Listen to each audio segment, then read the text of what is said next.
Welcome to Data Science with EJD.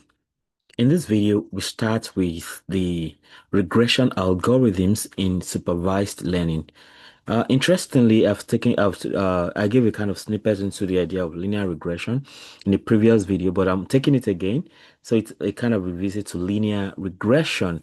Of course, like we already know, and in line with these objectives, by the end of this lesson, you'll be able to understand the theory behind linear regression, fit a linear regression model to housing data using Python, that's a scikit-learn library in Python, interpret the meaning of model coefficients in context, evaluate the model's performance using appropriate metrics, apply insight from coefficients to real-world decision making. So again, let's go to see the theoretical foundation of linear regression. So we see that linear regression models the relationship between one dependent variable, a target, and one or more independent variables. These are the features by fitting the linear equation to the observed data. So you have your observed data, and then you're trying to create a relationship between a particular target and one or more features. So depending on the number of features, we have two types of linear regression. We can have a simple linear regression, which has only one feature or what you can call a predictor. So you have your y, which is the target, and you have only x, which is the feature or predictor in this case.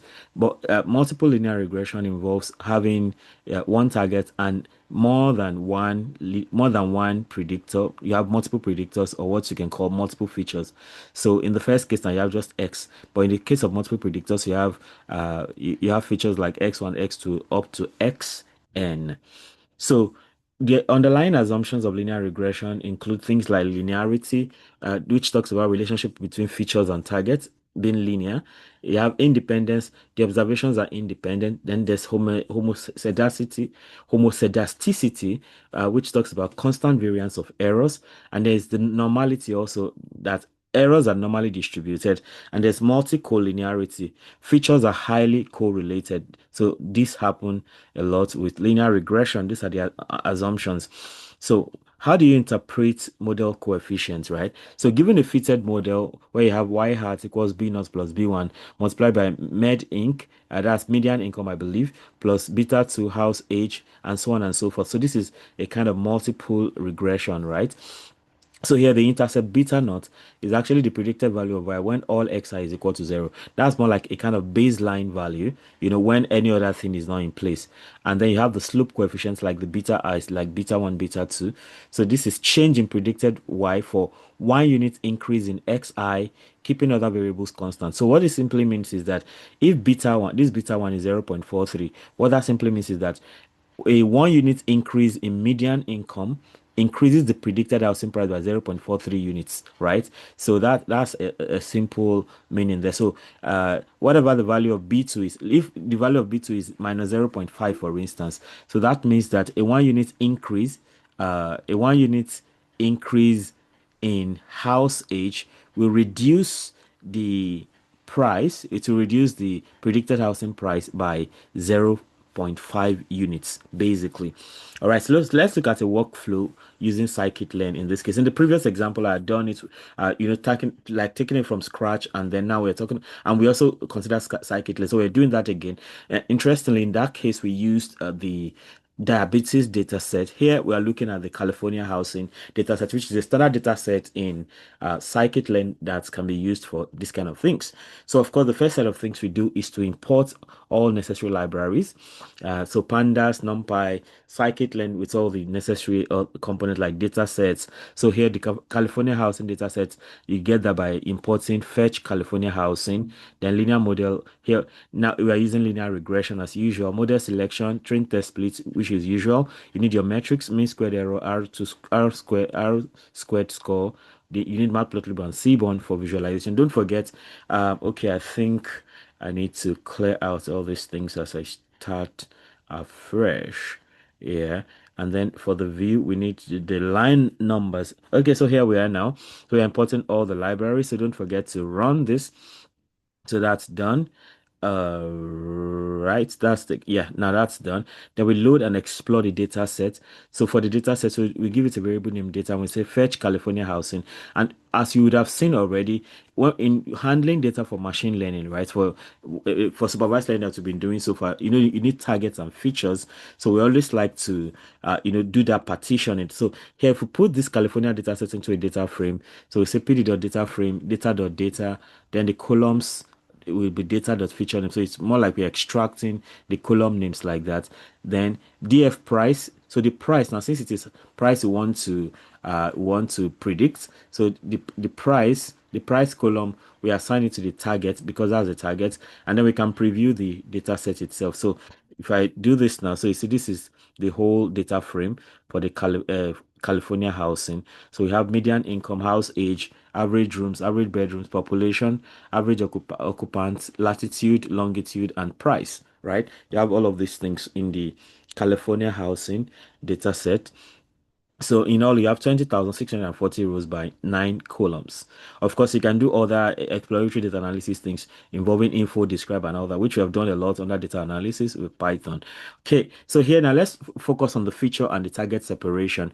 So for X now, since here we have the price. Do we have? Yeah, we have the price here.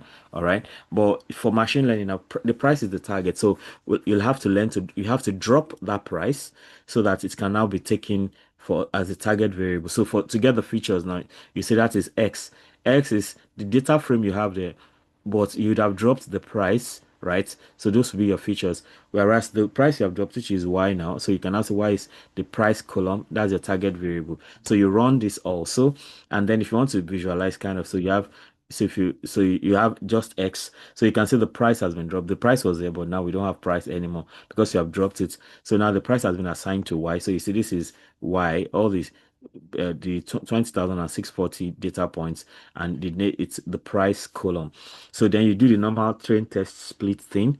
So this is standard already. So X train X test, Y train Y test, and train test split into X comma Y test size. We are using 20% to test, 80% to train, then random state to ensure that the values do not change no matter how many times you run. So we do this, and then we go for the model training. So we are doing linear regression. So the model is linear regression. Then we can now feed the model to the train data set, and then we do that. So that is done.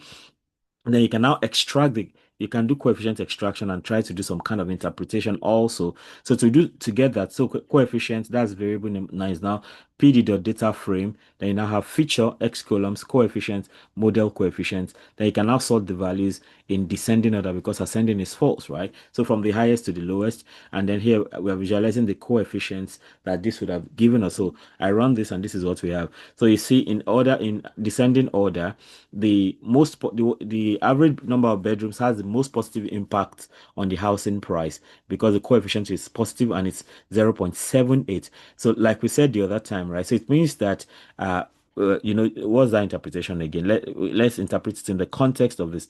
So now we have seen that beta one, so to speak, is 0.78. It means that 1 unit increase, okay, uh, a 1 unit increase.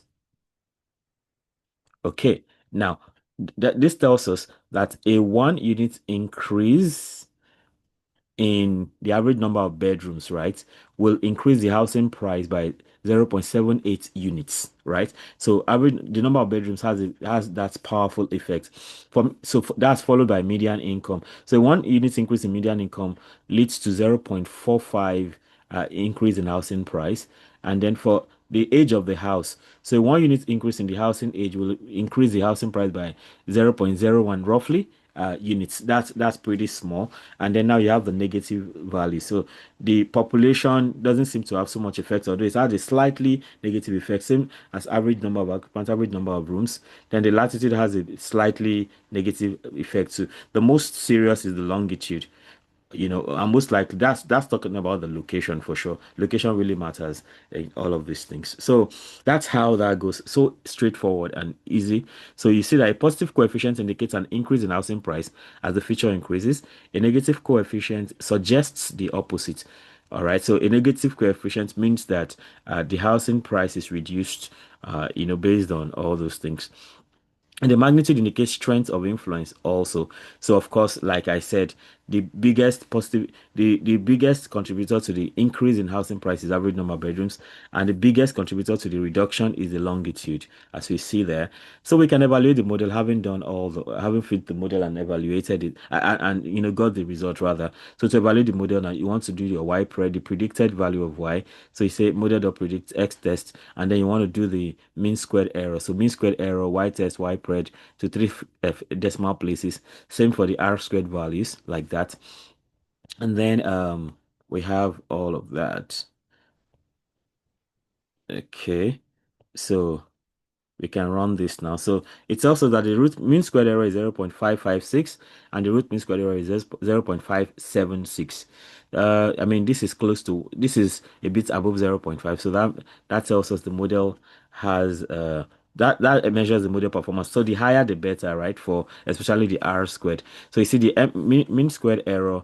Uh, so these are the two common metrics, mean squared error and R squared score. So average square difference between predicted and actual, and R squared score is proportional of variance explained by the model. So this actually tells, so a higher value of R squared, for instance, tells you that the model is better with the data. So, but this is what we have here. So if you want better performance, you need to do things like hyperparameter tuning and all that, which we're going to be talking about in the future.